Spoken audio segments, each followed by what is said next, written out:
हाँ देखिए, आप लोगों के पास में सबसे पहले वैद्युत चतुर्ध्रुव आघूर्ण को समझने के लिए हम लोग इसको बेसिक से स्टार्ट करते हैं। अगर सपोज़ किया मेरे पास में एक पोल या बॉडी है और उस पर एक सिंगल चार्ज प्रेजेंट है, जैसे अगर मेरे पास में सपोज़ किया एक पोल है जिस पर ये प्लस चार्ज प्रेजेंट है, तो इसको मैं क्या कहूँगी, इसको मैं कहूँगी मोनोपोल। मीन्स इसको हम कहेंगे एकल ध्रुव। अब अगर मेरे पास में एक ऐसी बॉडी है या एक ऐसा पोल है जिस पर दो चार्जेस हैं और दोनों चार्जेस सेपरेट हैं, दो अपोजिट चार्जेस हैं, एक प्लस चार्ज है और एक माइनस चार्ज है, और दोनों यहाँ से कितना r डिस्टेंस पे सेपरेट है, तो ये जो है अपने पास में ये कहलाता है क्या, डायपोल। और इसको हम क्या बोलते हैं, द्विध्रुव। ठीक है। अब अगर मेरे पास में कुछ 4 चार्जेस हैं, है ना, 4 चार्जेस हैं और वो किस तरीके से उनका डिस्ट्रीब्यूशन है कि -2q चार्ज यहाँ है, +q चार्ज यहाँ सेपरेट है और एक +q चार्ज यहाँ सेपरेट है। -2q से ये भी a डिस्टेंस पर है और ये चार्ज भी a डिस्टेंस पर है। तो ये जो कंडीशन है अपने पास में, ये क्या है, ये क्वाड्रपोल है, ये क्या है, ये चतुर्ध्रुव है। इसको हम बोलते हैं चतुर्ध्रुव, है ना। ये अपने पास में क्या है, ये क्वाड्रुपोल है। मीन्स अगर अपने पास में किसी पोल या बॉडी पर 4 चार्जेस प्रेजेंट है ना, तो वो आपके पास में कहलाता है क्वाड्रुपोल। और इसको हम रिप्रेजेंट किससे करते हैं, इसको हम Q से रिप्रेजेंट करते हैं। अब हम इसको स्टडी करते हैं किसके रेस्पेक्ट में, नाभिक के रेस्पेक्ट में। देखो आप सबने ग्लोब देखा हुआ है ना। ग्लोब में क्या होता है, ग्लोब एक पर्टिकुलर एक्सिस पर हल्का सा टिल्ट रहता है, ठीक है। या आपने बॉल देखी है ना। बॉल कैसी होती है, एग्जैक्टली स्फेयर होती है ना, बिल्कुल, मतलब हम कह सकते हैं पूरी तरीके से गोलाकार होती है। तो इसी टाइप से मैंने क्या किया, मैंने नाभिक को 3D में कंसीडर किया। तो यहाँ मेरे पास में ये एक नाभिक है, मतलब ये एक बॉल है, ठीक है ना, पूरा एक बॉल है। और ये एक नाभिक है जो यहाँ से ये जेड एक्सिस है और इस जेड एक्सिस के रेस्पेक्ट में ये रोटेशन कर रहा है, ये घूम रहा है। मतलब ये मेरे पास में पूरी एक बॉल है और ये है जेड एक्सिस और ये बॉल जो है ये इस तरीके से रोटेशन कर रही है, ठीक है। अब अगर यहाँ पर मैंने सपोज किया कि ये आवेश वितरण मेरे पास में किसका है, कैल्शियम का है। तो आप देखो कैल्शियम कितना होता है, कैल्शियम होता है 20, कैल्शियम 40, ऐसा ही होता है। अब कैल्शियम के अंदर नंबर ऑफ प्रोटॉन्स कितने हैं, नंबर ऑफ प्रोटॉन्स कितने हैं, 20 है। तो यहाँ जो 20 प्रोटॉन्स है ये क्या करेंगे, आपस में एक दूसरे से पेयरिंग कर लेंगे। अगर 20 प्रोटॉन्स ने आपस में एक दूसरे से पेयरिंग कर ली, ये अपने पास में सपोज किया यहाँ से यहाँ तक, ये मेरे पास में नाभिक की त्रिज्या r है। अब इस नाभिक के अंदर जो प्रोटॉन का वितरण था, यहाँ जितने भी प्रोटॉन थे उन्होंने आपस में एक दूसरे से पेयरिंग कर ली इस टाइप से, ठीक है। तो इस कंडीशन में क्या होगा, अपने पास में केंद्र के सापेक्ष ये आवेश वितरण कैसा होगा, ये सममित होगा, है ना। हम ये कह सकते हैं सेंटर के रेस्पेक्ट में ये जो चार्ज डिस्ट्रीब्यूशन है, ये जो आवेश वितरण है, ये कैसा है, सिमेट्रिक है। अब आप यहाँ देखो, यहाँ पर कैल्शियम के लिए नंबर ऑफ प्रोटॉन्स कितने हैं, 20, सबने आपस में पेयरिंग कर ली। इसका मीनिंग क्या हुआ, आपके पास में एक भी प्रोटॉन जो है वो फ्री नहीं रहा, एक भी अयुग्मित प्रोटॉन नहीं रहा। हम जानते हैं लास्ट वाले वीडियो से हमने स्टडी किया था, अगर आपके पास में कोई भी अयुग्मित प्रोटॉन नहीं है, इसका मीन्स क्या है, जे की वैल्यू कितना आएगी, 0 आएगी, है ना। और यहाँ पर चार्ज डिस्ट्रीब्यूशन भी केंद्र के रेस्पेक्ट में कैसा होगा, सेपरेट होगा। तो यहाँ पर क्या होगा, ये एक दूसरे के प्रभाव को निरस्त कर देंगे और यहाँ अपने पास में कोई भी क्वाड्रपोल मूवमेंट प्रोड्यूस नहीं होगा। यहाँ चतुर्ध्रुव आघूर्ण कैसा होगा, 0 होगा, क्योंकि सारे प्रोटॉन्स ने आपस में पेयरिंग कर ली, यहाँ पर कोई भी फ्री प्रोटॉन नहीं बचा, ठीक है। अब अगर मैं इसको 3D में वापस से कंसीडर करूँ, देखो ये कैसे रोटेशन कर रहा था, ये इस टाइप से रोटेशन कर रहा था, ठीक है। मीन्स ये बॉल है मेरे पास में, ये जेड एक्सिस है और ये एंटी क्लॉकवाइज घूम रहा है, ठीक है। अब अगर मेरे पास में 3D में सपोज किया स्फेरिकल डिस्ट्रीब्यूशन, ये जो चार्ज डिस्ट्रीब्यूशन है ये स्फेरिकल नहीं है ना, ये जो आवेश वितरण है ये एग्जैक्टली गोलीय नहीं है, ऐसा भी होता है ना। तो अपने पास में 2 टाइप से हो सकता है ये, जैसे सपोज किया अगर मेरे पास में एक नाभिक है, उसका चार्ज डिस्ट्रीब्यूशन किस तरीके का है, इस टाइप से है। देखो ये जेड एक्सिस है, ये सेंटर पॉइंट है और ये नाभिक इसके अलोंग रोटेशन कर रहा है, ठीक है। तो कैसे रोटेशन कर रहा है, इस तरीके से ये यहाँ से घूम रहा है। एक कंडीशन और हो सकती है चार्ज डिस्ट्रीब्यूशन की कि यहाँ मेरे पास में चार्ज डिस्ट्रीब्यूशन जो है वो इस टाइप से हो, आवेश वितरण जो है वो इस टाइप से हो। ये जेड एक्सिस है और ये नाभिक जो है ये जेड एक्सिस के रेस्पेक्ट में रोटेशन कर रहा है। कैसे रोटेशन कर रहा है, वापस वही इसी तरीके से इस टाइप से रोटेशन कर रहा है। ठीक है, यहाँ मैं थोड़ा ठीक से बना देती हूँ। अब आप ये देखो कि अगर आपके पास में कोई भी फ्री प्रोटॉन नहीं है तो उस कंडीशन में क्या होगा, जितने भी प्रोटॉन्स हैं वो आपस में पेयरिंग कर लेंगे। इससे क्या होगा, आपको केंद्र के सापेक्ष आवेश वितरण कैसा मिलेगा, सममित मिलेगा। चार्ज डिस्ट्रीब्यूशन कैसा मिलेगा, स्फेरिकल मिलेगा, सिमेट्रिक मिलेगा। तो उस कंडीशन में अपने पास में यहाँ पर कोई भी क्वाड्रापोल मूवमेंट प्रोड्यूस नहीं होगा, क्योंकि वैल्यू कितना हो जाएगी, 0 हो जाएगी। फॉर एग्जाम्पल मैंने आपको कैल्शियम बता दिया, कैल्शियम में नंबर ऑफ प्रोटॉन्स जो है 20 हैं, आपस में पेयरिंग कर ली, जिससे अपने पास में एंगुलर मोमेंटम जो है इसका टोटल कोणीय संवेग कितना आ गया, 0 आ गया। और आवेश वितरण भी कैसा आया, सममित आया। इसलिए अपने पास चतुर्ध्रुव आघूर्ण भी कितना आया, Q = 0 आया। अब हम देखते हैं यहाँ, देखो अगर आपके पास में इस तरीके का आवेश वितरण है ना, अगर मैंने सपोज किया ये वाला जो एक्सिस है ये डिस्टेंस है मेरे पास में कितनी, a है ना, और ये डिस्टेंस यहाँ सेंटर से इसको मैं ले लेती हूँ b है ना, सपोज कर लेते हैं ये अपने पास में x एक्सिस है तो ये डिस्टेंस है b। सेम ऐसे ही मैंने यहाँ ये डिस्टेंस सपोज कर ली कि यहाँ से यहाँ तक ये सेंटर पॉइंट जो है यहाँ से यहाँ तक ये डिस्टेंस है a, और यहाँ से जब हम यहाँ जाएंगे तो ये डिस्टेंस है b। तो इस कंडीशन के अंदर हमारे पास जो चतुर्ध्रुव आघूर्ण है उसको हम किस फॉर्मूले से देते हैं, हम देते हैं Q = कितना देते हैं हम, 2/5 a² - b² Ez, या आप इसको लिख लो ZE। अब देखो आप यहाँ पर ZE क्या है, E तो आपके पास में प्रोटॉन का आवेश है ना, चार्ज ऑफ प्रोटॉन है, और Z नंबर ऑफ प्रोटॉन है। सबसे पहले हम यहाँ पे निकाल लेंगे नाभिक का आवेश। नाभिक में अपने पास में चार्ज पार्टिकल्स कौन से हैं, अगर ये मेरे पास में पूरा एक नाभिक है, यहाँ तक ये पूरी नाभिक की त्रिज्या है, तो इसके अंदर पूरे नंबर ऑफ प्रोटॉन्स जो हैं उनको मैं एक प्रोटॉन के चार्ज से मल्टीप्लाई कर दूँ तो मेरे पास में नाभिक का कुल आवेश आ जाएगा, कुल चार्ज आ जाएगा, टोटल चार्ज आ जाएगा। तो ये अपने पास में ZE क्या है, नाभिक का आवेश है। उसके साथ में Q की वैल्यू कितनी है, 2/5 a² - b² ZE। A और B क्या है अपने पास में, A अपने पास में ये वाली वैल्यू है Z एक्सिस पर और B ये वाली वैल्यू है X एक्सिस पर।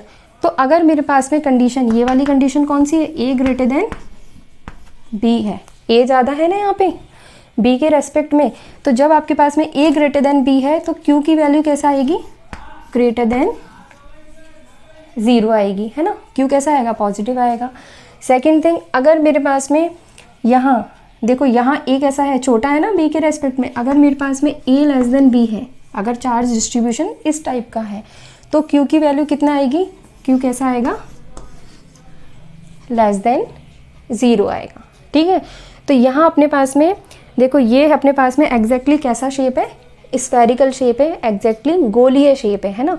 तो बाय डिफ़ॉल्ट हम ये मान के चलते हैं कि नाभिक का आवेश वितरण कैसा है, गोलीय है। लेकिन कब, जब आपके पास में सारे प्रोटॉन्स एक दूसरे से पेयरिंग कर लें और एक भी प्रोटॉन आपके पास फ्री ना रहे, एक भी अयुग्मित प्रोटॉन ना रहे, तो उस कंडीशन में हमें केंद्र के सापेक्ष आवेश वितरण कैसा मिलेगा, सममित मिलेगा। चार्ज डिस्ट्रीब्यूशन कैसा मिलेगा, सिमेट्रिक मिलेगा। तो हम इस कंडीशन में क्या कह सकते हैं, चतुर्ध्रुव आघूर्ण कितना आएगा, Q 0 आएगा। लेकिन अगर मेरे पास में कोई ऐसा एलिमेंट है जिसमें अपने पास कोई भी एक प्रोटॉन फ्री मिलता है ना, उसकी पेयरिंग नहीं होती है, तो उसके स्पिन की वजह से क्या होगा, आपके पास में कोणीय संवेग उत्पन्न हो जाएगा, है ना, J प्रोड्यूस हो जाएगा। तो जब भी आपके पास में J की वैल्यू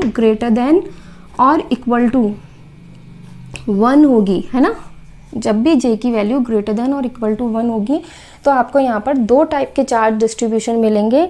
नाभिक का आवेश वितरण या तो इस टाइप से हो सकता है या फिर आपके पास में इस टाइप से हो सकता है। अगर मेरे पास में ये आवेश वितरण इस टाइप का है तो इस शेप को हम बोलते हैं कैसा, प्रोलेट, है ना। क्या बोलते हैं, प्रोलेट। ये शेप कहलाता है प्रोलेट स्फेरॉइड।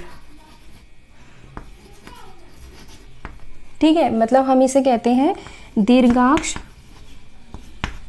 गोलीय, दीर्घाक्ष गोलीय, दीर्घाक्ष गोलीय। ठीक है, तो अगर मेरे पास में Q ग्रेटर देन 0 है तो मुझे नाभिक का आवेश वितरण जो है वो किस शेप में मिलेगा, मुझे प्रोलेट मिलेगा। और ये जो शेप है इसको हम बोलते हैं ऑबलेट, है ना, इसको हम बोलते हैं ऑबलेट, ऑबलेट स्फेरॉइड। तो अगर मेरे पास में Q लेस देन 0 है, नेगेटिव में आ रहा है, तो उस कंडीशन में मुझे नाभिक का आवेश वितरण जो है, न्यूक्लियस का जो चार्ज डिस्ट्रीब्यूशन है वो कैसा मिलेगा, ऑबलेट मिलेगा, जिसको हम बोलते हैं लद्भक्ष गोलीय, लद्भक्ष गोलीय। हाँ देखिए, अब अपने पास में ये जो क्वाड्रपोल मोमेंट Q है, इसको हम मेज़र किस में करते हैं। देखो एक्चुअल में ये हमने 3D में कंसीडर किया आवेश वितरण, है ना। अगर मैं इसको 2D में लूँ तो मेरे पास में नाभिक किस में आ जाएगा, XY प्लेन में, और नाभिक जो है वो Z एक्सिस के अलॉन्ग इस टाइप से रोटेशन करेगा, ऐसा ही होगा ना, नाभिक जो है वो Z एक्सिस के अलॉन्ग रोटेशन करेगा। तो यहाँ मेरे पास में आवेश वितरण कैसा आएगा, XY प्लेन में आएगा। तो एक तरीके से आवेश वितरण को ही तो मेज़र कर रहा है ये क्वाड्रपोल, है ना। तो यहाँ पर अपने पास में क्वाड्रपोल मूवमेंट जो है इसका यूनिट जो है ना, यूनिट कितनी होती है, इसकी यूनिट होती है मीटर स्क्वायर में। मैं यहाँ बता देती हूँ, देखो क्वाड्रपोल मूवमेंट जो है उसकी यूनिट किस में होती है, मीटर स्क्वायर में होती है, और इसका ऑर्डर आता है 10⁻⁻24 सेंटीमीटर स्क्वायर से 10⁻⁻26 सेंटीमीटर स्क्वायर तक।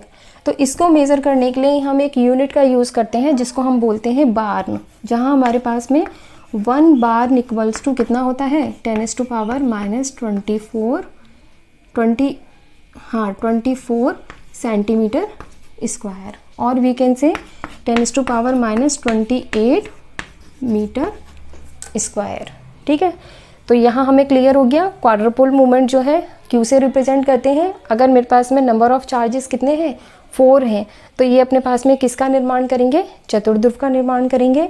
Q की यूनिट कौन सी है, यूनिट ऑफ Q कितना है, मीटर स्क्वायर, और 1 बार्न इक्वल्स टू कितना है, 10⁻⁻28 मीटर स्क्वायर।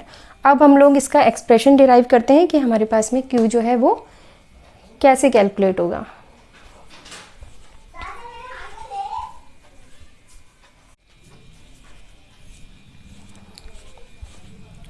देखिए हमें क्या डिराइव करना है, हमें एक्सप्रेशन डिराइव करना है किसके लिए, क्वाड्रपोल मूवमेंट के लिए, चतुर्ध्रुव आघूर्ण के लिए। तो यहाँ हम हेडिंग डाल लेते हैं नाभिक का चतुर्ध्रुव आघूर्ण। ठीक है, इसको हम किससे रिप्रेजेंट करते हैं, हम Q से रिप्रेजेंट करते हैं। सबसे पहले जो आपके पास में चतुर्ध्रुव आघूर्ण Q है, ये आपको किसके बारे में बताता है कि नाभिक का आवेश वितरण किस प्रकार का है। मीन्स ये हमें बताता है किसके बारे में, चार्ज डिस्ट्रीब्यूशन के बारे में, रो के बारे में। और चार्ज डिस्ट्रीब्यूशन की डेफिनेशन हम क्या देते हैं, एकांक आयतन में उपस्थित आवेश। ठीक है, अगर मेरे पास में नाभिक का कुल आवेश कितना है, Q है, और नाभिक का वॉल्यूम कितना है, आयतन कितना है, V, तो मेरे पास में ρr की वैल्यू कितनी हो गई, Q/V हो गई। ठीक है, अब हमें किसका कैलकुलेट करना है, क्वाड्रपोल मूवमेंट न्यूक्लियस के रेस्पेक्ट में। तो सबसे पहले मैंने क्या किया, मैंने यहाँ एक न्यूक्लियस ले लिया, ये मेरे पास में एक न्यूक्लियस है, और ये इस न्यूक्लियस का सेंटर पॉइंट है। इस सेंटर पॉइंट से सपोज किया ये मेरे पास में कितना है, ये Z एक्सिस है। ठीक है, अब यहाँ पर देखो सबसे पहले हम क्या कैलकुलेट करें, हम यहाँ पर चार्ज डिस्ट्रीब्यूशन देखें, और उस चार्ज डिस्ट्रीब्यूशन की वजह से जो क्वाड्रपोल मूवमेंट आएगा Q, उसको हम कैलकुलेट कर लेंगे। तो यहाँ चार्ज डिस्ट्रीब्यूशन ρr जो है इसकी वैल्यू हम देखते हैं। उसको देखने के लिए मैंने क्या किया, अगर मेरे पास में ये जो आपके पास में टोटल वॉल्यूम V है, इसमें मैंने एक स्मॉल एलिमेंट ले लिया, यहाँ मैंने एक स्मॉल एलिमेंट ले लिया जिसका आयतन मेरे पास में कितना है, dV है, और ये नाभिक है जिसके अंदर प्रोटॉन वितरित हो रखे हैं, तो नाभिक के अंदर आवेश उपस्थित होगा, है ना। तो यहाँ पर मैंने एक स्मॉल एलिमेंट के अंदर जो आवेश है उसको ले लिया, वो आवेश कितना है, वो dq आवेश है। कितना है, dq आवेश है। देखिए यहाँ अपने पास में ये जो dq आवेश है इसकी वजह से, है ना, dq आवेश की वजह से मेरे पास जो चार्ज डिस्ट्रीब्यूशन है, आवेश वितरण है, वो कितना आ जाएगा, यहाँ पर हम लेंगे रो r इक्वल्स टू कितना आ जाएगा, dq अपॉन dv। मीन्स इससे मेरे पास में dq की वैल्यू कितना आ जाएगी, dq equals to rho r dv। ठीक है। अब ये जो नाभिक है इसमें जो उपस्थित चार्ज है उसकी वजह से मुझे इसके आसपास पर्टिकुलर पॉइंट्स पे मुझे पोटेंशियल मिल सकता है, मतलब आवेश की वजह से मुझे यहाँ पर विभव मिलेगा, है ना। तो यहाँ पर मैंने क्या किया, मैंने एक पॉइंट ले लिया जेड एक्सिस पर, ये मैंने एक ए पॉइंट लिया और ये जेड एक्सिस पर है, इसलिए इसके कोऑर्डिनेट कितने हैं, 0 0 r है। मतलब ये जो मेरे पास में डिस्टेंस है, ये डिस्टेंस सेंटर से कितनी है, कैपिटल R है। साथ में ये जो एलिमेंट है, इस एलिमेंट का पोजीशन वेक्टर कितना है, ये है स्मॉल r, है ना। तो यहाँ अपने पास में ये जो पूरा नाभिक का आवेश है इसकी वजह से मुझे पॉइंट ए पर कुछ ना कुछ पोटेंशियल की वैल्यू मिलेगी। तो हम उसको कैलकुलेट करने के लिए क्या करेंगे, सबसे पहले हम क्या करेंगे, इस स्मॉल एलिमेंट की वजह से पोटेंशियल की वैल्यू यहाँ कैलकुलेट करेंगे और फिर इस पूरे नाभिक की वजह से जो पोटेंशियल होगा पॉइंट ए पर उसको हम कैलकुलेट करेंगे। तो पहले हमने स्मॉल एलिमेंट के रेस्पेक्ट में कैलकुलेट करते हैं, ठीक है। तो यहाँ पर अपने पास में देखो, आप सब जानते हैं कि वॉल्यूम जो पोटेंशियल है, पोटेंशियल फाई का फॉर्मूला कितना होता है, 1/4 पाई एप्सिलॉन नॉट, इसको तो हम लेते हैं k, है ना। अभी यहाँ हम एप्सिलॉन नॉट नहीं लेंगे, ये अपने पास में चार्ज डिस्ट्रीब्यूशन है, मतलब चार्ज पार्टिकल्स है, उसकी वजह से अपने पास में यहाँ पर एक इलेक्ट्रिक फील्ड मेंटेन होगा। तो हम यहाँ पर लेते हैं माध्यम की विद्युतशीलता एप्सिलॉन, है ना। तो हमारे पास में पोटेंशियल फाई जो होता है वो कितना होगा, 1/4 पाई एप्सिलॉन नॉट, और फिर जो आपके पास में चार्ज है, जैसे हम स्मॉल एलिमेंट की वजह से कर रहे हैं तो ये हो गया dq। लेकिन किस पॉइंट पर कर रहे हैं, ए पॉइंट पर कर रहे हैं, तो ए पॉइंट से इस एलिमेंट की ये जो डिस्टेंस है, जैसे सपोज किया ये डिस्टेंस कितनी है, ये ए डिस्टेंस है, तो ये आ जाएगा अपॉन में ए। ऐसे हम कैलकुलेट करते हैं पोटेंशियल को किसी भी पॉइंट पे किसी भी चार्ज की वजह से, ठीक है। तो यहाँ पर अपने पास में ये जो स्मॉल एलिमेंट है dv, इसकी वजह से ये जो चार्ज dq है इसकी वजह से अपने पास में पॉइंट ए पर जो पोटेंशियल आएगा, है ना, पॉइंट ए पर जो पोटेंशियल आएगा उसको मैंने रिप्रेजेंट किया किससे, डी फाई से, क्योंकि बहुत माइन्यूट सा पोटेंशियल आएगा, स्मॉल एलिमेंट है ना, तो मैंने इसको रिप्रेजेंट किया डी फाई से। डी फाई इक्वल्स टू कितना हो जाएगा, 1/4 पाई एप्सिलॉन, ठीक है। आवेश कितना है, dq, और किस पॉइंट के लिए कर रहे हैं हम, इस पॉइंट के लिए, तो इसकी dq से डिस्टेंस कितनी है, a है, तो हमने यहाँ पर a लिख दिया, ठीक है। ये अपने पास में वैल्यू आ गई किसकी, a पॉइंट पर विद्युत विभव की, किसकी वजह से, स्मॉल एलिमेंट dq की वजह से, ठीक है। अब हम क्या करते हैं, देखो यहाँ पर ये जो a है, ये किस पे डिपेंड कर रहा है, a डिपेंड करेगा एक तो r पर और दूसरा इस स्मॉल r पर, ठीक है। तो अब हमने क्या किया, हम क्या करते हैं, हम इस डायग्राम से देखते हैं कि आपके पास में अगर ये r वेक्टर है, ये a वेक्टर है और ये कैपिटल R वेक्टर है, तो मेरे पास कितना होना चाहिए, मेरे पास होना चाहिए, अगर मैं r और a को प्लस करूँगी तो मेरे पास में वेक्टर फॉर्म कितनी आएगी, r आएगा। मीन्स r की वैल्यू कितना, मीन्स a, हमें क्या कैलकुलेट करना है, a कैलकुलेट करना है, तो a की वैल्यू कितना आ जाएगी, r माइनस r, ठीक है। साथ में ये जो dq है, dq की वैल्यू कितनी है, रो r dv, तो मेरा एक्सप्रेशन किस में चेंज हो गया, d phi equals to 1/4 pi epsilon, यहाँ आ जाएगा dq की जगह rho r dv upon a को मैंने, a जो है इसको मैंने अभी a ही रहने दिया। अब हम a का मैग्नीट्यूड कैलकुलेट करेंगे, a जो है वो किसके रेस्पेक्ट में है, r और r के, है ना। तो जैसे जैसे मेरे पास में a पॉइंट इधर उधर होगा तो r की वैल्यू चेंज होगी, या एलिमेंट dv जो है ये मैं इधर उधर कहीं भी लेती हूँ तो इसे r की वैल्यू चेंज होगी सेंटर से, तो a जो है ना वो a चेंज होता जाएगा r और r को चेंज करने से, इसलिए हमें एक्सप्रेशन जो है वो a की फॉर्म में ना लिख करके किस में लिखना है, कैपिटल R और स्मॉल r की फॉर्म में लिखना है। तो अब हम लेते हैं इसको सॉल्व करते हैं। देखो a इक्वल्स टू कितना है, r माइनस r, ठीक है। अब मैंने सपोज किया ये जो कैपिटल आर और स्मॉल आर है इनके मिड में ये एंगल कितना है, थीटा है। तो वेक्टर के जो आपके पास में वेक्टर प्रॉपर्टी है उससे कितना आ जाएगा, देखो ए स्क्वायर इक्वल्स टू कितना हो जाएगा, r square plus are square minus 2r cos theta. ठीक है, अब यहाँ देखो आप, ये मैंने स्क्वायर हटाया, इसको कर दिया मैंने हाफ। ठीक, अब मैंने क्या किया, इसको मैंने किया, यहाँ से मैंने r कॉमन ले लिया, आर स्क्वायर कॉमन निकाला, आर स्क्वायर कॉमन निकालूंगी, हाफ से कितना हो गया r, यहाँ हो गया 1 plus are square upon r square minus 2r cos theta to the power half. अब इसको आगे हम फर्दर सॉल्व करते हैं।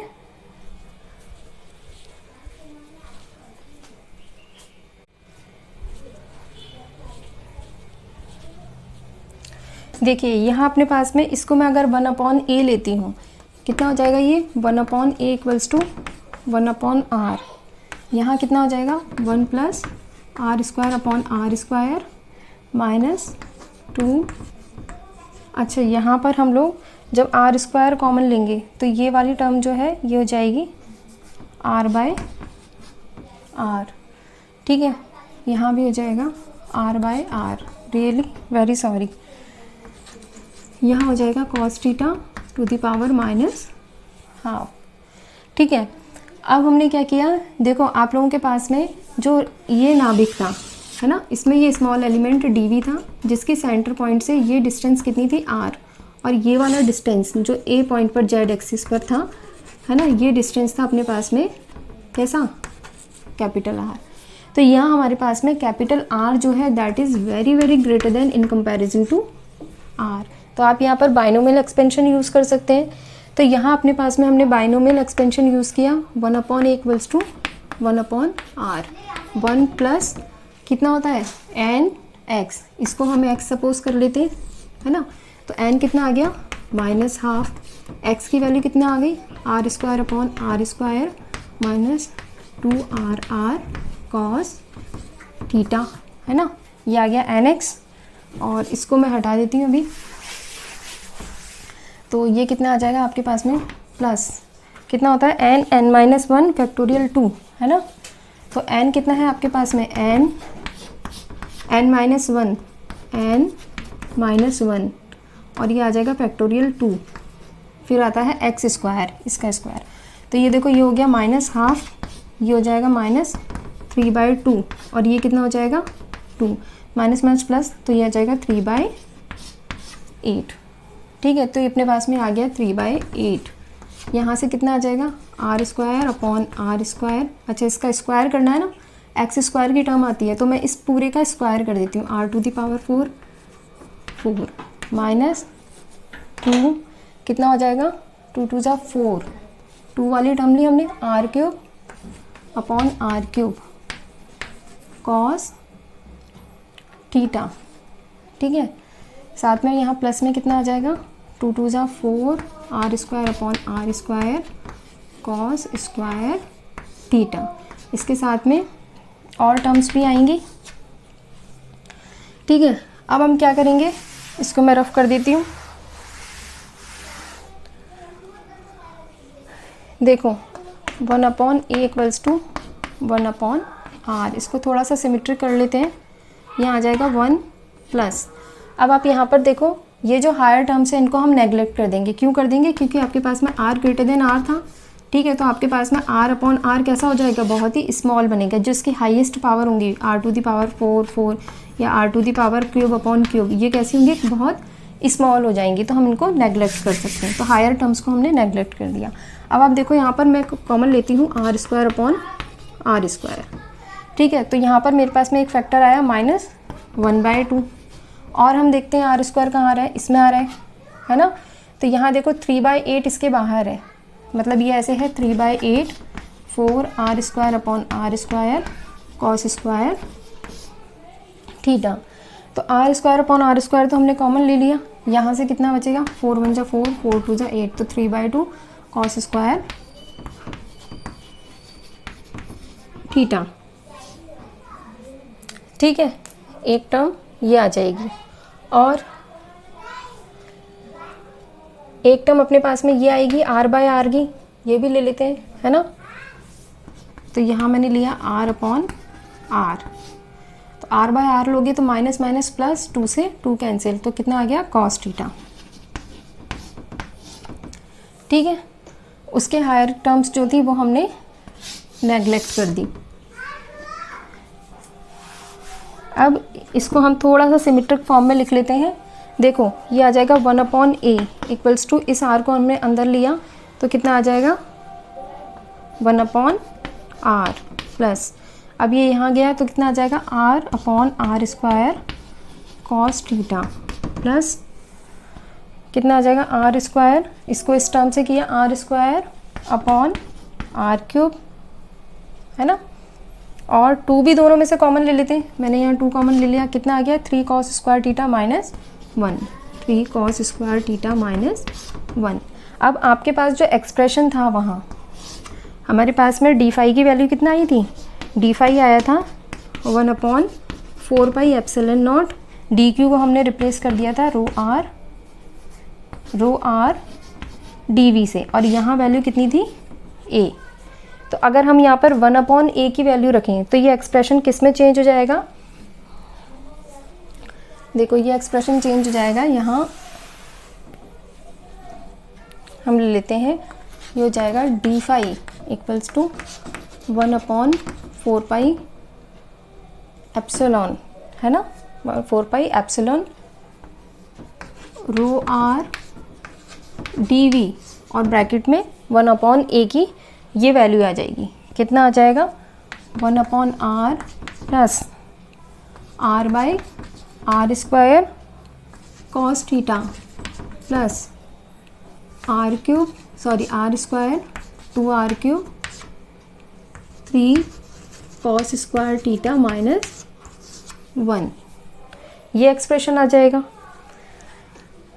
ठीक है, अब मैं इसको रफ कर देती हूँ, आप साथ के साथ में कॉपी में रजिस्टर में करते जाएं तो आपकी प्रैक्टिस हो जाएगी और आपके नोट्स भी प्रिपेयर हो जाएंगे। अगर आप ऐसे देखोगे सिर्फ तो उससे कुछ नहीं होने वाला। ठीक है, यहाँ आपके पास में ये वैल्यू आ गई। अब हमने क्या किया, देखो हमारे पास में ये डी फाई की वैल्यू है, मतलब एक स्मॉल नाभिक में जो मेरे पास में ये एक स्मॉल एलिमेंट था, इस स्मॉल एलिमेंट की वजह से यहाँ पॉइंट ए, जेड एक्सिस पर जो पॉइंट ए था उस पर मेरे पास में ये पोटेंशियल की वैल्यू है, विद्युत विभव का मान है। अब मुझे क्या करना है, इस संपूर्ण नाभिक की वजह से पॉइंट ए पर पोटेंशियल कैलकुलेट करना है। तो संपूर्ण नाभिक के लिए हम क्या करेंगे, हम यहाँ पर इंटीग्रेशन कर देंगे। तो यहाँ पर मैंने क्या किया, संपूर्ण नाभिक की वजह से पोटेंशियल फाई कितना आ जाएगा, इंटीग्रेशन ऑफ डी फाई, यहाँ पर आ जाएगा 1 अपॉन 4 पाई एप्सिलॉन, है ना, इंटीग्रेशन, ये तो कांस्टेंट है, इसको हमने बाहर निकाल लिया, rho R D V 1 upon are plus R by R square cos theta plus are square upon 2 are cube 3 cos square theta minus 1। ठीक है, अब हम क्या करेंगे, यहाँ से टर्म्स को सेपरेट करते जाएंगे। कैसे सेपरेट करना है वो देखते हैं। देखो कितना आ जाएगा, pi equals to 1 upon 4 pi epsilon naught. ठीक है, अब यहाँ पर हम देखते हैं कि यहाँ जो अपने पास में आर है ना, आर तो अपने पास में सेंटर से ए पॉइंट की डिस्टेंस है, ये ए पॉइंट की डिस्टेंस है जेड एक्सिस पर। ठीक है, तो वो आपके पास में कैसी है, फिक्स है। तो यहाँ पर हमने क्या किया, 1 अपॉन आर को कॉमन ले लिया, तो इंटीग्रेशन जो है वो मेरे पास में कितना हो गया, integration rho R D v plus यहाँ भी आर स्क्वायर कैसा है, कांस्टेंट है, इसको बाहर ले लिया हमने, तो इंटीग्रेशन में कितना आ गया, rho R then R cos theta, किसके रेस्पेक्ट में इंटीग्रेशन है, वॉल्यूम के रेस्पेक्ट में, है ना, पूरा वॉल्यूम ले लिया ना हमने नाभिक का, प्लस अब आर क्यूब कैसा है, कांस्टेंट है, और 2 भी कांस्टेंट है, इसको भी ले लिया, इंटीग्रेशन लगाया किस पे, चार्ज डिस्ट्रीब्यूशन रो आर पर, और इसके साथ में कितना आ जाएगा 3 कॉस स्क्वायर थीटा माइनस 1, और आर स्क्वायर भी आएगा, मैं यहाँ लिख देती हूँ रो आर आर स्क्वायर। ठीक है, किस के रेस्पेक्ट में इंटीग्रेशन है, डी के रेस्पेक्ट में इंटीग्रेशन है। तो ये टोटल वैल्यूज आ गई अपने पास में। अब हम ये देखते हैं यहाँ पर ये एक्सप्रेशन किसके आ रहे हैं, देखो 1/4 एप्सिलॉन, ठीक है। एक्चुअल में ये जो है ना आपके पास में ये चार्ज डिस्ट्रीब्यूशन ही तो है। वहाँ मैंने आपके पास में देखो, अगर मेरे पास में ये नाभिक है, इस नाभिक के अंदर ये स्मॉल एलिमेंट DQ है, DV है, जिसके अंदर चार्ज कितना है, DQ है। तो यहाँ इसके लिए मेरे पास में चार्ज डिस्ट्रीब्यूशन ρr कितना आया, ρr कितना आया, dQ/dV, है ना। तो यहाँ मेरे पास में अगर मैं यहाँ करती हूँ इसको DQ = ρr dV और दोनों साइड में इंटीग्रेशन लगा देती हूँ, तो मेरे पास में नाभिक का टोटल चार्ज ही तो आ जाएगा, Q टोटल चार्ज आ जाएगा, है ना। तो ρr dV एक्चुअल में क्या है, नाभिक का टोटल चार्ज है। तो टोटल चार्ज किसको रिप्रेजेंट करता है, इस पूरे नाभिक के लिए एक सिंगल चार्ज को रिप्रेजेंट करता है, मतलब एकल ध्रुव को रिप्रेजेंट करता है, मीन्स हम कहेंगे एक मोनोपोल को रिप्रेजेंट करता है, ठीक है। तो हम यहाँ पर क्या करते हैं, यहाँ पर हम इनको एक्सप्रेशंस को एक वैल्यू दे देते हैं। जैसे ये जो ρr dV है एक्चुअल में टोटल चार्ज को रिप्रेजेंट कर रहा है, जिसको हम वैल्यू दे देते हैं कितना, P0। तो ये हो गया P0/r, मतलब जो मोनोपोल है उसको मैंने P0 से रिप्रेजेंट किया divide by r plus.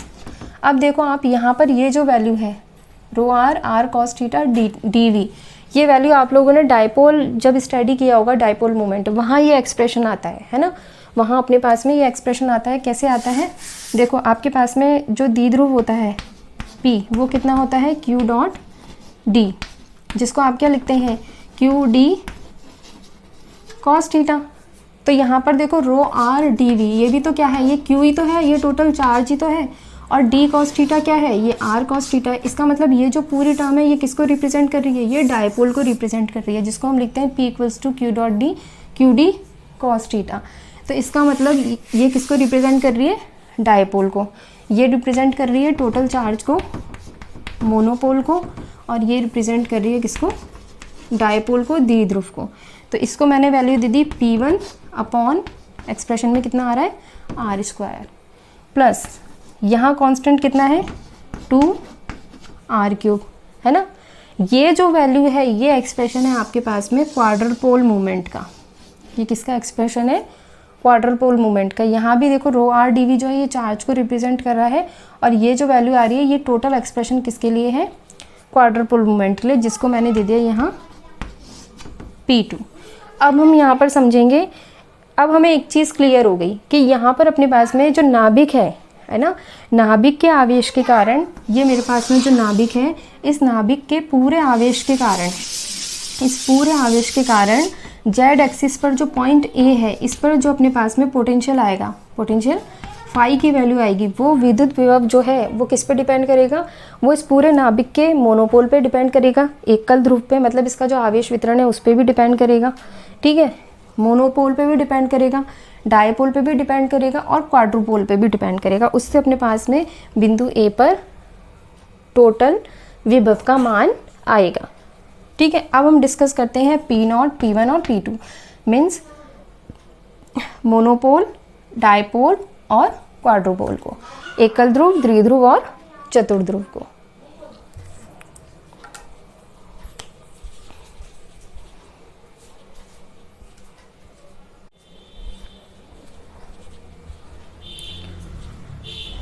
Means यहाँ पर अपने पास में क्या है कि यहाँ जो अपने पास में पॉइंट A है ना, इस पॉइंट A पर नाभिक के आवेश के कारण जो टोटल विभव है फाई, वो टोटल विभव जो है वो तीनों का फंक्शन है। वो एकल ध्रुव से उत्पन्न आघूर्ण की वजह से भी होगा, डायपोल की वजह से उत्पन्न मूवमेंट की वजह से भी होगा, है ना, द्विध्रुव आघूर्ण की वजह से भी होगा, और चतुर्ध्रुव आघूर्ण की वजह से भी होगा। अब हम इन तीनों पॉइंट्स को डिस्कस करते हैं, P0, P1 और P2। यहाँ से हमें क्वाड्रुपोल का एक्सप्रेशन मिल जाएगा। ये किसके लिए है, ये क्वाड्रुपोल का एक्सप्रेशन है।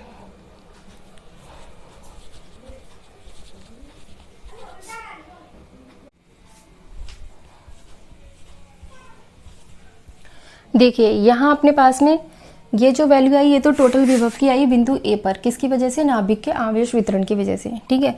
अब यहाँ पर P0 क्या है, P0 अभी हमने डिस्कस किया। एक्चुअल में P0 के लिए एक्सप्रेशन कितना आया था, एक्सप्रेशन आया था ρr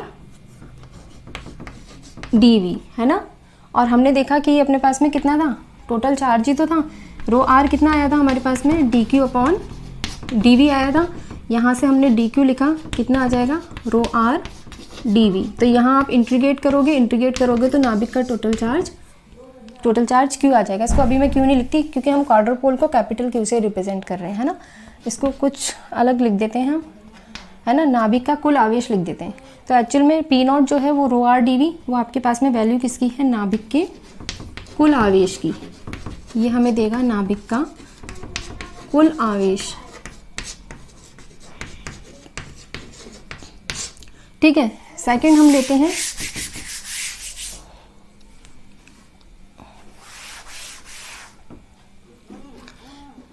हम लोग लेते हैं यहाँ देखो P1, है ना। ये रिप्रेजेंट करेगा फर्स्ट वाला जो है नाभिक के कुल आवेश को, मतलब मोनोपोल को, एकल ध्रुव को, ठीक है। P1 अपने पास में कितना आ जाएगा, P1 का एक्सप्रेशन कितना आया था, इंटीग्रेशन रो आर, है ना, यहाँ कितना आया था, r cos theta d v. तो रो आर डी वी तो आपके पास में कितना है, क्यू है ना, और आर कॉस थीटा कितना है, डिस्टेंस है। तो आपके पास में डायपोल पी जो आता है वो कितना आता है, क्यू डॉट डी आता है ना। भाई अगर मेरे पास में यहाँ पर दो चार्जेस हैं, एक प्लस चार्ज है और एक माइनस चार्ज है, ये प्लस क्यू चार्ज है और एक माइनस क्यू चार्ज है, और ये दोनों कितनी डिस्टेंस पे सेपरेट है, डी डिस्टेंस पे सेपरेट है। तो हम क्या लिखते हैं, P equals to q dot d, है ना।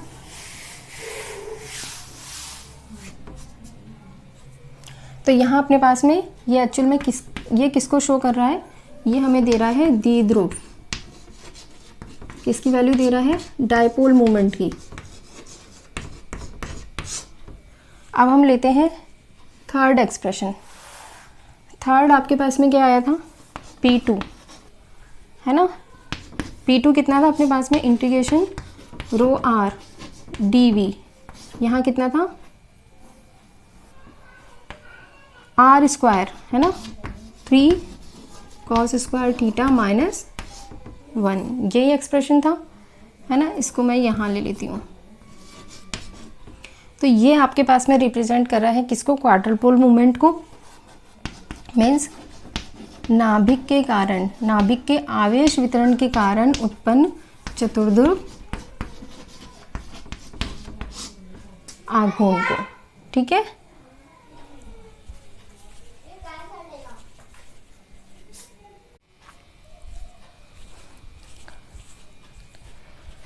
देखिए ये एक्सप्रेशन हमने डिराइव कर लिया कि अपने पास में चतुर्ध्रुव आघूर्ण जो है उसके लिए एक्सप्रेशन कितना आता है, वो अपने पास में आता है integration rho r r square in the bracket 3 cos square theta minus 1 d v, ठीक है।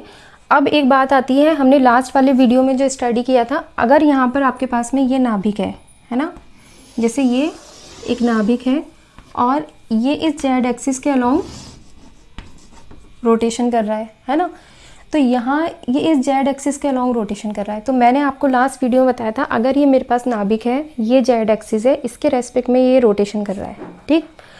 अब अगर ये नाभिक इस टाइप का है कि इसका एक प्रोटॉन अयुग्मित है, एक अनपेयर्ड प्रोटॉन है मेरे पास में, ठीक है, तो उसकी वजह से मेरे पास जो कोणीय संवेग आएगा उसकी दिशा कौन सी होगी, ये वाली होगी।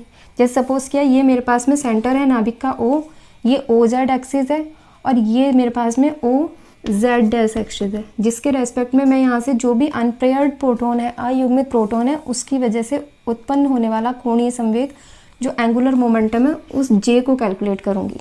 ऐसा ही किया था हमने, ये अपने पास में जेड एक्सिस है, नाभिक ऐसे रोटेट हो रहा है, तो आपके पास में कोणीय संवेग की डायरेक्शन ये आएगी, ये कोनिक सेक्शन कंप्लीट करेगा। जैसे ये घूमेगा तो ये वेक्टर जब घूमेगा ना तो ये पूरा कोनिक सेक्शन कंप्लीट करेगा, ठीक है। तो बाय डिफ़ॉल्ट अपने पास में जो थ्योरी से, है ना, जो हम थ्योरी से डिराइव करते हैं, जो वो चतुर्ध्रुव आघूर्ण अपने पास में कितना है, क्यू नॉट है, उसको हम कैलकुलेट करते हैं किसके, जेड एक्सिस के रेस्पेक्ट में। हमारा डेरिवेशन किसके रेस्पेक्ट में, जेड एक्सिस के रेस्पेक्ट में। लेकिन जब हम न्यूमेरिकल सॉल्व करते हैं, हम जब जे से वैल्यू कैलकुलेट करते हैं किसकी, क्वाड्रुपोल मूवमेंट के चतुर्ध्रुव आघूर्ण की, तो उसको हम रिप्रेजेंट कर रहे हैं क्यू जे से। और जब हम देखते हैं कि हमारे पास में जो सैद्धांतिक मान है, जो आइडियल वैल्यूज़ हैं वो, और जो प्रैक्टिकल वैल्यूज़ हैं उनमें कुछ डिफरेंस आता है, कैसे डिफरेंस आता है कि आपके पास में Qj जो है इसकी वैल्यू कम आती है किससे, Q0 से, जो अपने पास में डेरिवेशन से वैल्यू आती है उससे कम आती है। तो हम एक एक्सप्रेशन यूज़ करते हैं, Qj और Q0 में क्या रिलेशन रहता है, Qj equals to 2j minus 1 upon twice of j plus 1 Q0। ठीक है, अब इस एक्सप्रेशन में आप देखो j इक्वल्स टू अगर मैं हाफ रखती हूँ, पहली कंडीशन तो हम ये लेते हैं कि अगर मेरे पास में आवेश वितरण बिल्कुल सममित है तो उस कंडीशन में तो Q 0 ही आएगा, क्योंकि जितने भी प्रोटॉन्स हैं वो आपस में एक दूसरे से पेयरिंग कर लेंगे। नंबर ऑफ प्रोटॉन्स कैसे होंगे, इवन होंगे, एक दूसरे से पेयरिंग कर लेंगे, कोई भी फ्री प्रोटॉन नहीं बचेगा, फ्री प्रोटॉन नहीं बचेगा तो J की वैल्यू 0 आएगी। तो उस कंडीशन में तो वैसे ही Q0 कितना आ जाएगा, 0 आ जाएगा। Q0 0 होगा तो Q0 0 होगा तो Qj भी 0 ही होगा, Qj 0 ही होगा। सेकेंड एक कंडीशन लेते हैं हम कि अगर मेरे पास में j इक्वल्स टू हाफ है, अगर मैं j इक्वल्स टू हाफ रखती हूँ इस एक्सप्रेशन में, तो देखो 2 इंटू हाफ कितना हो जाएगा 1 माइनस 1 कितना हो गया, Qj 0 हो गया। Qj की वैल्यू कितनी आ गई, 0 आ गई। मीन्स हम क्या कह सकते हैं कि Qj जो है अपने पास में चतुर्ध्रुव आघूर्ण जो है वो केवल जब और जब ही उत्पन्न होगा जब अपने पास में j कैसा हो, j ग्रेट, यहाँ लिख देती हूँ मैं, j कैसा होना चाहिए हमारे पास में, ग्रेटर देन और इक्वल टू 1 होना चाहिए, तभी Q प्रोड्यूस होगा। ठीक है, तो हमें ये हमेशा लिमिट ध्यान रखनी है, J हमेशा ग्रेटर देन इक्वल टू 1 होगा, तभी आपके पास में कोणीय संवेग के कारण चतुर्ध्रुव आघूर्ण उत्पन्न होगा या प्रोड्यूस होगा। ठीक है, अब हम लोग देखते हैं इसकी वजह से हमें क्या क्या इन्फॉर्मेशन मिलती है, कौन कौन से इंपॉर्टेंट कंक्लूजन्स मिलते हैं।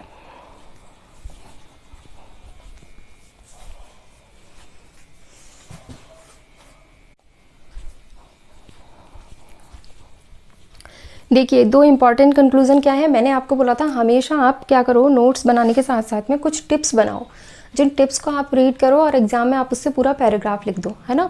तो ये है आपके पास में इंपॉर्टेंट टिप कि आपके पास में फर्स्ट एक्सप्रेशन क्या है, देखो यहाँ पर नंबर ऑफ प्रोटॉन है p और नंबर ऑफ न्यूट्रॉन है n। अगर मैं जैसे जैसे आगे के एलिमेंट्स के पास जाती हूँ, है ना, आवर्त सारणी में आगे के एलिमेंट्स के पास जाती हूँ, तो मेरे पास में नंबर ऑफ प्रोटॉन इंक्रीज होंगे या नंबर ऑफ न्यूट्रॉन इंक्रीज होंगे। अगर नंबर ऑफ प्रोटॉन इंक्रीज होते हैं या न्यूट्रॉन इंक्रीज होते हैं तो किसकी वैल्यू बढ़ेगी, Z की वैल्यू बढ़ेगी। और नाभिक का कुल आवेश कितना होता है, ZE, जहाँ पर प्रोटॉन का चार्ज कितना है E, उसको मैंने नंबर ऑफ प्रोटॉन से मल्टीप्लाई कर दिया, है ना। तो इस कंडीशन में जब ZE इंक्रीज होगा तो Q भी इंक्रीज होगा, है ना। जब नाभिक के लिए हम क्या कहेंगे, जब प्रोटॉन या न्यूट्रॉन की संख्या में वृद्धि होगी तो नाभिक के चतुर्ध्रुव आघूर्ण के मान में भी वृद्धि होगी। ये बन गया अपने पास में लाइन। सेकंड हम देखते हैं, देखो आपके पास में ये जो सारे नंबर्स है ना, इन नंबर्स को हम बोलते हैं मैजिकल नंबर्स। क्या बोलते हैं हम इनको, मैजिकल नंबर्स, या हम कहें मैजिक नंबर्स। अब देखो आप लोगों ने जिसने भी एंगुलर मोमेंटम का न्यूक्लियर फिजिक्स की जो प्लेलिस्ट है उसके अंदर सेकंड नंबर का वीडियो है, जो वहाँ पर मैंने कैलकुलेट करना बताया है नाभिक का कोणीय संवेग, एंगुलर मोमेंटम। वहाँ मैंने आप लोगों को शेल मॉडल जो है उसके बारे में इंट्रोडक्शन दिया है। वो अगर आपने नहीं देखा है तो आई बटन पे क्लिक करके आप देख सकते हैं। जिन लोगों ने देखा हुआ है वो यहाँ देखें कि हमने जब शेल मॉडल स्टडी किया था तो वहाँ पर अपने पास में हमने कंसिडर किए थे कोश। ठीक है, तो वहाँ पर मेरे पास में जो पहला कोश था उसमें मैं मैक्सिमम कितने प्रोटॉन्स फिल कर सकती थी, 2। उसके बाद सेकंड वाला जो कोश था उसमें हम कितने मैक्सिमम प्रोटॉन्स फिल कर सकते थे, यहाँ पर सेकंड नंबर के कोश तक कितने, फर्स्ट में हम 2 फिल करेंगे और सेकंड वाले में 6, तो 2 और 6 मिलकर के टोटल कितने हो गए थे, 8। ऐसे ही थर्ड वाले कोश तक, थर्ड वाले कोश में मैं 12 फिल कर सकती हूँ। तो यहाँ पर देखो 8 और 12 टोटल कितने हो गए, 20। ठीक है, तो मतलब जैसे जैसे हमारे पास यहाँ पर कोश कंप्लीट होगा, जैसे मेरे पास 2 प्रोटॉन है, मैंने दोनों प्रोटॉन फिल कर दिए, तो यहाँ पर मेरे पास पूरा एक कोश कंप्लीट हो गया, तो कोई भी फ्री इलेक्ट्रॉन नहीं बचा। ऐसे ही सेकंड वाले कोश तक फिल हो गया, 8 प्रोटॉन फिल हो गए, तो कोई भी प्रोटॉन फ्री नहीं बचा। अगर थर्ड वाले शेल तक 20 प्रोटॉन फिल हो गए, कोई भी प्रोटॉन फ्री नहीं बचा। इसका मतलब क्या है, अगर कोई प्रोटॉन फ्री नहीं है तो मेरे पास में J 0 आएगा और उसकी वजह से कोई भी Qj प्रोड्यूस नहीं होगा, तो इसकी वैल्यू भी कितनी आएगी, 0 आएगी। तो हम क्या कहते हैं यहाँ पर कि ये सारे मैजिकल नंबर्स हैं। अगर ये मैजिकल नंबर्स हैं मतलब कोई भी नाभिक है जहाँ प्रोटॉन की संख्या या न्यूट्रॉन की संख्या कितनी हो, 2, 8, 20, 28, 50, 82 या 128 हो, तो वहाँ पर अपने पास में क्या होगा, वहाँ पर क्यू नॉट की वैल्यू जो सैद्धांतिक मान है चतुर्भुज आघूर्ण का वो भी 0 आएगा, और क्यू जे भी कितना आएगा, क्यू जे भी 0 आएगा, क्योंकि जे 0 हो जाएगा, कोई फ्री प्रोटॉन नहीं रहेगा, तो जे भी 0 आएगा। तो अपने पास में ये जो संख्याएं हैं ये कहलाते हैं मैजिक नंबर्स। और जब भी अपने पास में किसी नाभिक में नंबर ऑफ प्रोटॉन्स इतने होते हैं तो हमारे पास क्यू नॉट की वैल्यू कितना आती है, 0 आती है। हम कह सकते हैं क्यू जे की वैल्यू भी कितना आती है, 0 आती है।